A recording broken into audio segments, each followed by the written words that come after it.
బీహార్ శాసనసభ సమావేశాల ముందుగానే నితీష్ ప్రభుత్వం ప్రతిపక్షాలకు షాక్ ఇచ్చింది. లోకాయుక్త బిల్లును ఆమోదిస్తూ మంత్రివర్గ సమావేశంలో తీర్మానం చేయడం ద్వారా అవినీతిపై తమ చిత్తశుద్ధిని చాటుకుంది. తద్వారా శాసనసభలో ప్రతిపక్షాలకు ఏమాత్రం అవకాశం లేకుండా సర్కారు పైచేయి సాధించింది. జాతీయ స్థాయిలో అవినీతి నిర్మూలనకు పోరు సాగుతున్న తరుణంలో లోక్పాల్కు మద్దతుగా మరో రాష్ట్ర సర్కారు నిర్ణయం తీసుకుంది.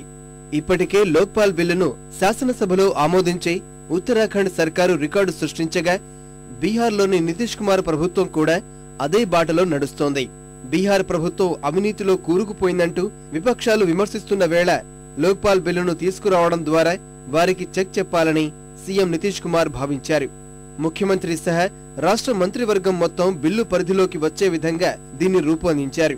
శాసనసభ శీతాకాల సమావేశాల ప్రారంభానికి ఒక్కరోజు ముందు జరిగిన మంత్రివర్గ భేటీలో లోకాయుక్త బిల్లుకు ఎలాంటి మార్పులు చేయకుండా నితీష్ సర్కారు ఆమోదం తెలిపింది. ముఖ్యమంత్రి నేతృత్వంలో ప్రారంభమైన మంత్రివర్గ సమావేశానికి ఉప ముఖ్యమంత్రి, సహచర మంత్రివర్గ సభ్యులతో పాటు పలువురు ప్రభుత్వ అధికారులు కూడా హాజరయ్యారు. ఉప ముఖ్యమంత్రి ఎస్కే మోడీ ఆధ్వర్యంలో ఏర్పాటైన 3 సభ్యుల బృందం లోకాయుక్త బిల్లుకు పలు మార్పులు చేసింది. బిల్లును మరింత పటిష్టంగా, పారదర్శకంగా, ప్రభావవంతంగా రూపొందించినట్లు ముఖ్యమంత్రి వెల్లడించారు. బిల్లు పరిధిలోకి ముఖ్యమంత్రిని చేర్చడం వల్ల ప్రభుత్వానికి లాభం జరుగుతుందని, ఎలాంటి అవకతవకలకు అవకాశం లేకుండా పూర్తి పారదర్శకతతో కూడిన పాలనను ప్రజలకు అందించవచ్చని ముఖ్యమంత్రి ఆశాభావం వ్యక్తం చేశారు. ఇకపై లోకాయుక్త బిల్లును రూపొందించాలని అన్ని రాష్ట్రాలకు నితీష్ సర్కారు ఆదర్శంగా నిలుస్తుందని వెల్లడించారు.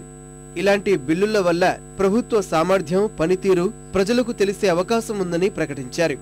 బిల్లు పరిధిలోకి ముఖ్యమంత్రిని తేవడం వల్ల ప్రభుత్వ పనితీరులలో లోపాలు తగ్గుతాయని ఉప ముఖ్యమంత్రి సుశీల్ మోడీ పేర్కొన్నారు.